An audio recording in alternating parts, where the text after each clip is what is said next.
So, G'day guys and welcome to the Centre Bounds for this, our January edition of the Power Rankings for the Midfield. Stay tuned.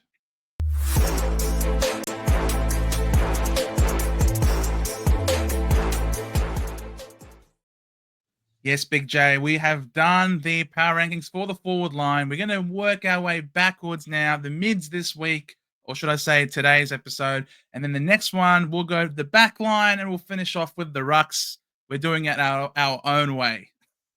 yeah, 100%. I mean, it's a weird situation where I think a lot of us in Supercoach this year will stack the back line, will stack the forward line, and then the midfield is all for upgrading. So kind of makes sense that it's not the first one. Yeah, of course, this is our early January edition of the Power Rankings. As time continues to roll on in the fullness of time, with more information on our hands, we'll be able to make some more informed decisions and reshape this Power Rankings right before the start of the preseason when we have a bit more of a full picture. But of course, this is our early initial start, and we won't waste any more time. Who do we reckon is M1 this year, Big J?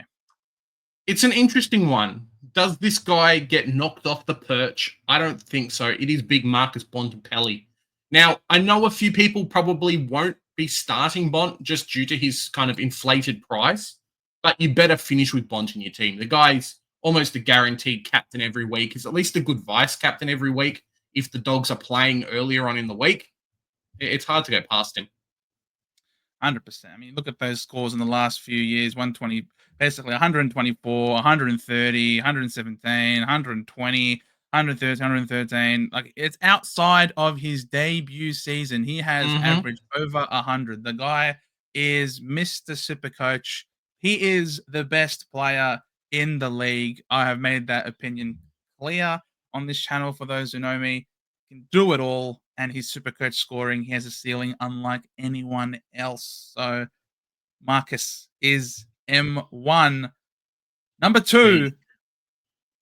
Number two is big Zak Butters. Now, someone who I think coming into this time last year, we wouldn't have put as number two, but he's the second most expensive midfielder for a reason. He's going to start dominating the Port Adelaide midfield more than he already is. Mate, he's not even got 100% time on ground, Joe. So if he brings those numbers up a little bit further, his Supercoach scoring could be getting a lot better in 2025. Yeah, exactly. He's always been very much a kamikaze type player. It's always heart in mouth type of stuff. The way he attacks the contest with such ferocity and really without any regard for his own well-being. But he's been able to really string a lot of games together the last couple of seasons. 25 games in 23. Last year he had 26 games, obviously inclusive of finals. He's getting a lot more centre bounce attendances as a result of his maturing and other people retiring and moving out of the midfield, which has seen a big jump in his scoring. The guy is an absolute jet. Flying in the preseason, he just looks the goods. Hard to go past him. Yeah, it's just tough whenever you see him take one of those head knocks, especially last year. It's great when he jumps up and bounces around, but there has been a couple of times when it's like, watch out, Zak Butters, don't get injured, please. Exactly. We were spending a lot of money on you, please, my friend. And he's a captaincy or vice captaincy option as well. So he's one 100%. to be worried about.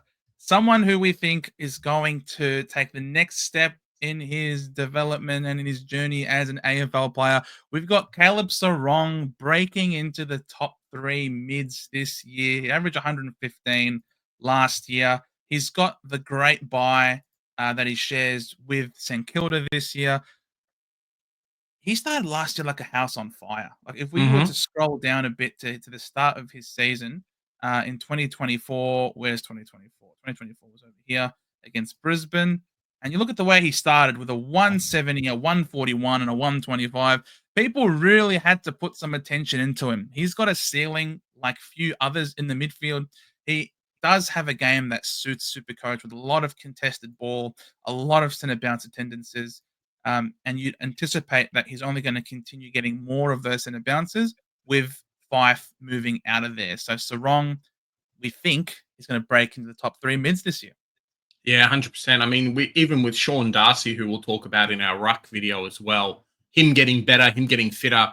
Freo are actually working out who the number one ruck is as well, because I think Jackson and Darcy have a different kind of idea of who they like to pass the ball to.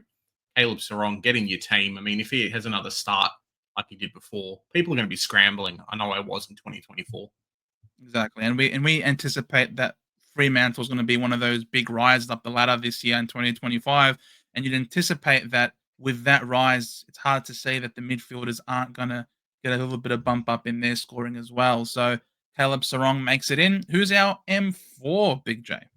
It's someone who was a defender and now is only available in Supercoach. Mr. My Feet Don't Work, Nick Daicos. Now, I think he's still going to be a fantastic player. It is something to watch for him, but he's still young. Similar to Sheasel when we talk about our defenders. It's the new batch of players. Clubs are looking for them. Clubs are looking for them to actually push and drive the standards as well, which is crazy. He's heading into his 4th year in Supercoach. Well, and AFL, of course. And he's only getting better and better and better. I could easily see a 120 average given kind of a lot of players getting older and then focusing on Nick Daicos. Does a Houston in the team take away a little bit of pressure, allow him to play a lot more forward of the ball? Something to watch, but this guy's a freak. You might not start him, but you definitely need to finish with him in your team. Yeah, if it wasn't for that plantar fasciitis, that foot complaint, he definitely, I think, would be a bit higher up in our rankings because he honestly, by the end of his career, could end up being the greatest of all time with all the individual accolades that will certainly be coming his way. He's already got a premiership under his belt in 2023. And you consider the fact that he's only so young, coming off a premiership in 2023, and has still averaged 117.2. No premiership hangover there. You'd anticipate the hunger, another year in another preseason under his belt. Yeah, it's hard to see him regress from here. The only question is how much does he improve managing that foot? So Nick Daicos, bet against him at your peril. That's for sure. If he didn't have the early buy, it definitely would be a different situation. A lot more people would have locked him in. One crazy stat before we go to the next player, Joe. If we look at the kick-ins between 2023 and 2024, his scoring went up and he lost like 500 points just from not having kick-ins. That's how good this kid is in any role on the field.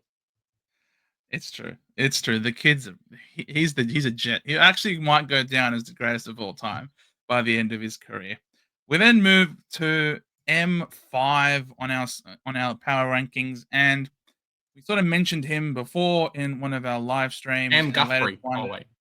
Yeah, Cam Guthrie. Nah, it's Zak Merrett makes his way to M5. I try and be clear that it's not Essendon bias. It's right now it's all about predictions in this early phase, and there's something has to be given, and a lot of respect has to be given to consistency. And we've mentioned it many times that he's basically had 5 years in a row of a 115 average, and that's something that you can't sneeze at. Playing a bit more behind the ball in preseason training, which could suggest that to avoid a tag, rather than going forward, he might actually go behind the ball and be a distributor off halfback. If he does that to avoid the tag being put in that juicy position as well, I think that you're going to see less fluctuating games from him in games where there are those tags, which could actually see him bump up this average a little bit more. So Zak Merrett, for me, is one that you can rely on to be in your top 8 to 10 mids. I mean, like what? If we look at his scoring, he's definitely been there the last 5 or 6 years, just off the pace. So he could be, fitting in as number 8. He could be fitting in as number 5 as we have him here. I think, as you say, Joe, as Essendon get better, it just means that he, a bit more of the focus during game time isn't on Zak Merrett. And similar to Paddy Cripps, like Cripps has always been fantastic, but when you're the best player on a bad team, you get that focus. When you're a good player on a good team, you're just left alone. So, yeah, Zak Merrett, half-back duties, as we're hearing. If he starts to take a couple of kick-ins, mate, his scoring's going to jump up even further. So, one to watch out for. Early buy means we're not going to start him, but every season for the last 4, I've had Zak Merrett in my finishing team. So, I think that's what's going to happen again this year. And definitely helps that he's quite a durable player as well. Touch wood, doesn't miss too many games during the course of the season. When you're paying a lot of money, you certainly want to get a good return on that investment. So Zach Merrett makes it to M5. Who we got at M6, Big J? It is someone that was very dominant in our teams last year and very polarizing over the last couple of seasons, being a forward-only selection, now moving into the midfield. It is one Isaac Heeney coming in at number 6. I guess it's kind of fitting, right? Number 6 in our list as well. The only question mark I really have with him is where does Cox play him? But if Cox wants to make finals and do well in finals, you're going to see a massive jump again, like we saw in his Supercoach between 2023 and 2024. Give him the bulk CPAs, give him the role. He's ready to go. He's fit. Mate, Isaac Heeney, get in your team. Early buy kind of kills him, but you're going to be looking out for him come the middle of the season. Yeah, exactly. And the good thing is we do get some time to have a look at him. Obviously, playing in round 0 as well means that we also get a free look at the role that he's going to play. But there's always been something that has been teased year after year after year about the Heeney moving into the mids, and so many people did not start him last year because of all the times that they had been burnt, relying on that promise of one day it's a midfielder in Heeney. Well, we saw it last year, and my word, it was glorious to behold. Was genuinely one of the Brownlow contenders, but unfortunately was rubbed out for a little indiscretion. Yep. Keen to see what the CBA split for him is this year. Yeah, definitely. Number 7 on our list is someone who just won a premiership. We had some controversy, Joe. Me and you were arguing, hey, does age matter? I think not so much, at least for this player. It is Lachie Neale, the guy from Freo that went over to Brisbane's won 2 Brownlows, I think now. Just a dominant. And as Brisbane gets better, I think similar to what we said about Merrett, as Brisbane gets better as a team, as more good players come in, it actually frees up Neale, crazy as it is, because there's going to be games where there's no attention on him. And those games, he was smashing it last year.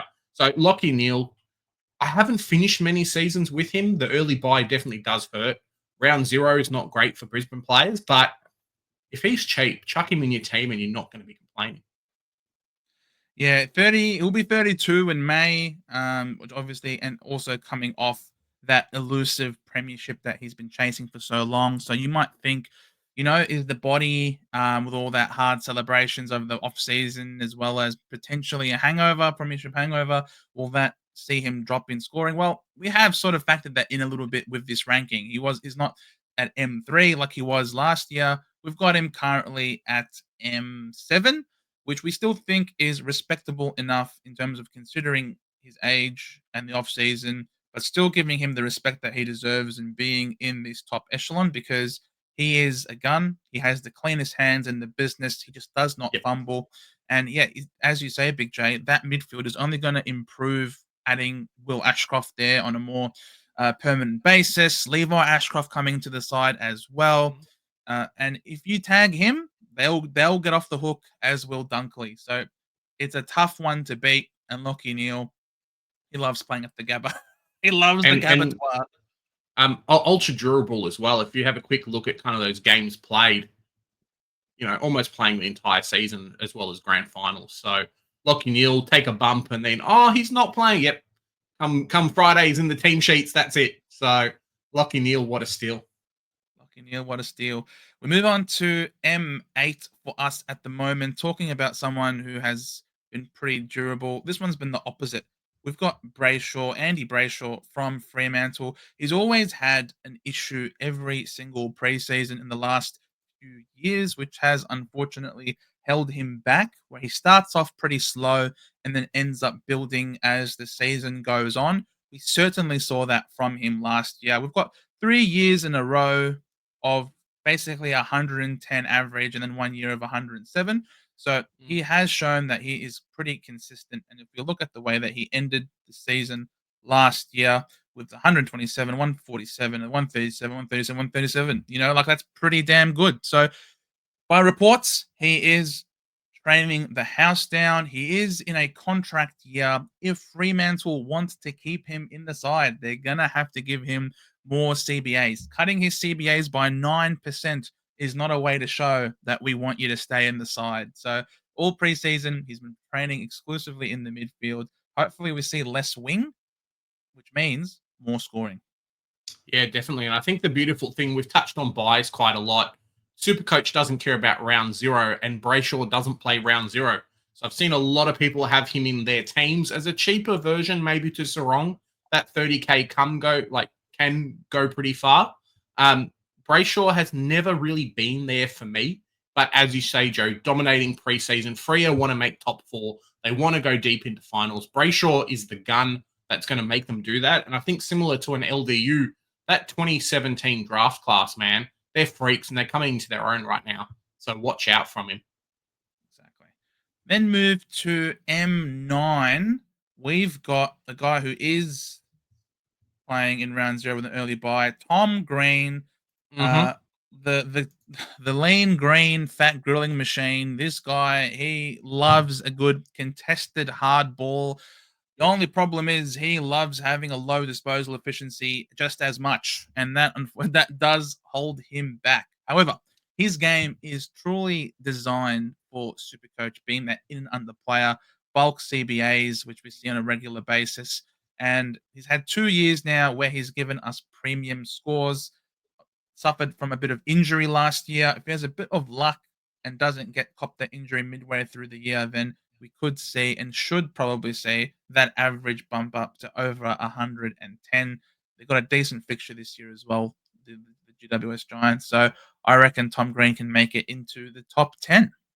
Yeah, 100%. I guess kind of Cornelio, Josh Kelly, and a few others have definitely stepped back the last couple of years, which has meant that Tom Green's that kind of player, the one that's going to take over the next crop of player to come through. 6th year in the AFL this year. You'd really hope that he's going to be dominating as much as what we think he has. We've seen some monster scores over the past few years, couple of 150s, couple of 160s, but then on the opposite end as well, Joe, as you say, a little bit worse. I don't know if it's giving away as many free kicks as what like there is, but someone to watch out for. Tom Green, get in my team. He's a lot cheaper. The last couple of years, we've had him around the same price. Some people are going to be pretty tempted, I think.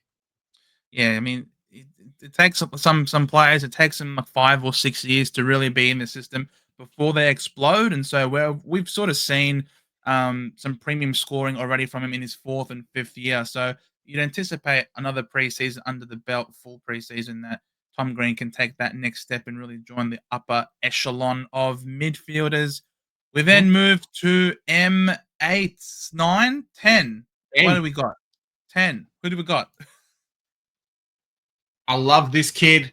It's fun. His name is fun to say. It is LDU, Luke Davis-Uniacke. I think this is the year we finally see a massive breakout from LDU. That's why he's in this list. We know what he can do.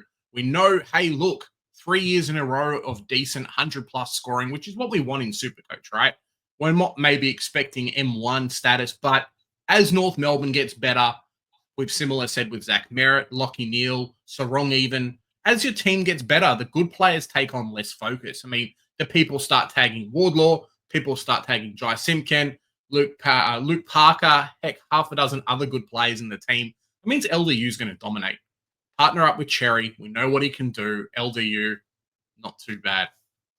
Mate, I feel like of all the names that you mentioned, the glaring one that I think should cop the most attention is definitely Harry Sheasel. Yeah, well, there you go. Sheasel is absolute freak, and if you let him do whatever the hell he wants, he will carve you up like ribbons. So LDU, being the inside player, you'd think should get less attention. And you're right. There's a lot more experienced players around him now being added to the side.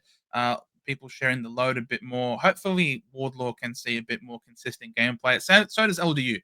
Hopefully, we don't see any last-second late outs causing Supercoach to melt down and stranding people like they did before. So, but LDU also has a decent buy this year, unlike Tom Green. So, it means very possible that these two could be swapped around and we could see LDU probably leapfrog Tom Green this year because he is a lot better when it comes to usage of the football compared to Tom Green, who can be just an absolute hack. So LDU, one to look out for. Last one. As his body gets better too. Yeah, and the body gets better too. Last one in the mids. Cripps. We got Patrick Cripps, as you say, record beating Brownlow medal count, the greatest of all time.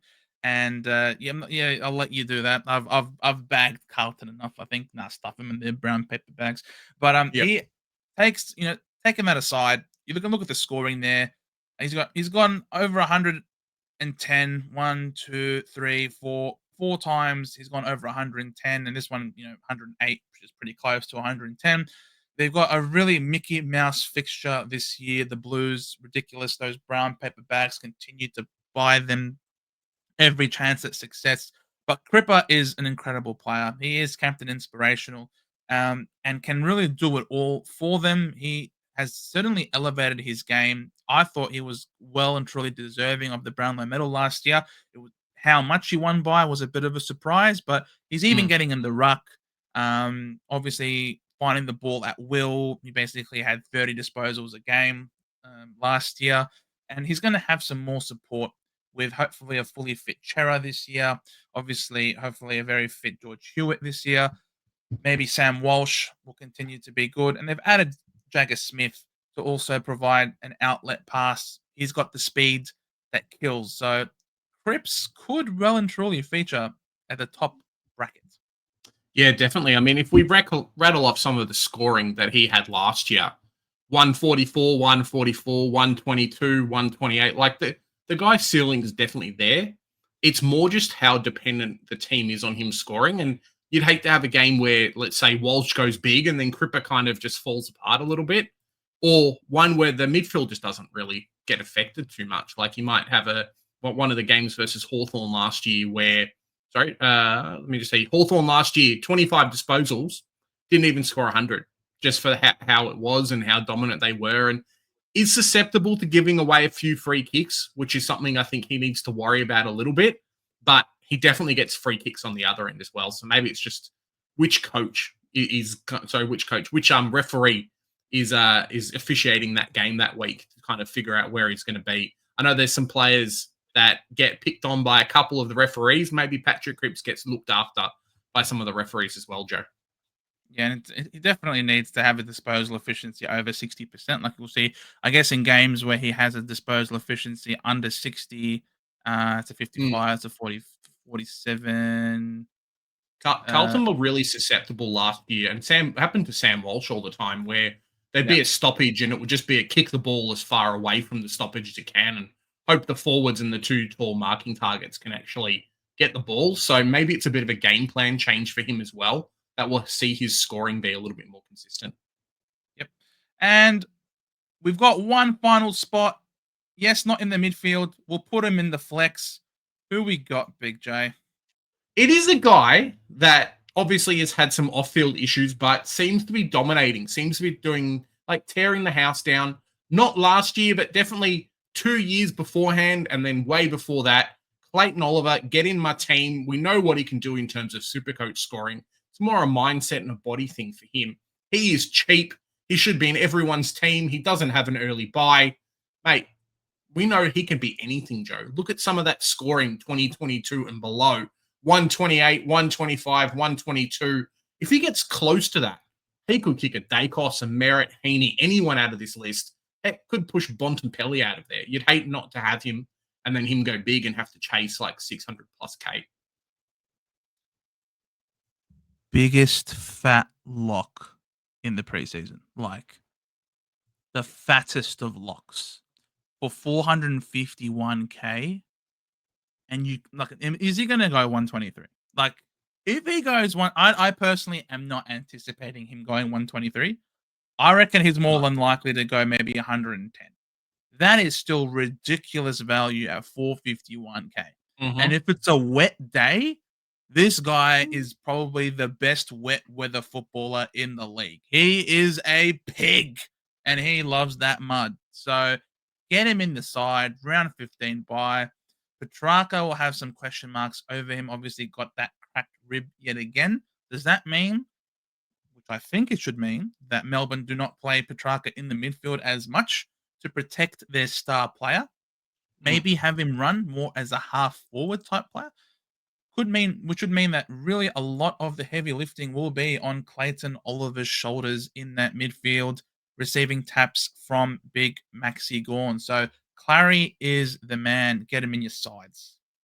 Yeah, definitely, mate. If you don't have him, you're going to be crying. Round 2 is just going to go bang, and then watch out. That first price rise, Joe. Jump on him as quick as you can. Oh, mate, just get him in. Just start him. Like you can't not start him. Like if you don't start him, you might as well not be playing Supercoach this year, unless you hear something that I don't know, he's been doing something very bad over the preseason, and that a suspension is incoming. There is absolutely no reason why you shouldn't start him, and so that's why we've got him in the flex, because the sky has a limit for him. And obviously, we're going to keep monitoring him over the preseason to make sure that he's ticking all of the boxes, because we think he can be anything, as you say. Yeah, 100%. Guys, if you like the content, smash that like button, tell your friends, subscribe, share us on Facebook, share us on Twitter, share us just with your friends. Because here at the Send a Bounce, we do the hard work so you guys don't have to. Bye for now. Bye for now.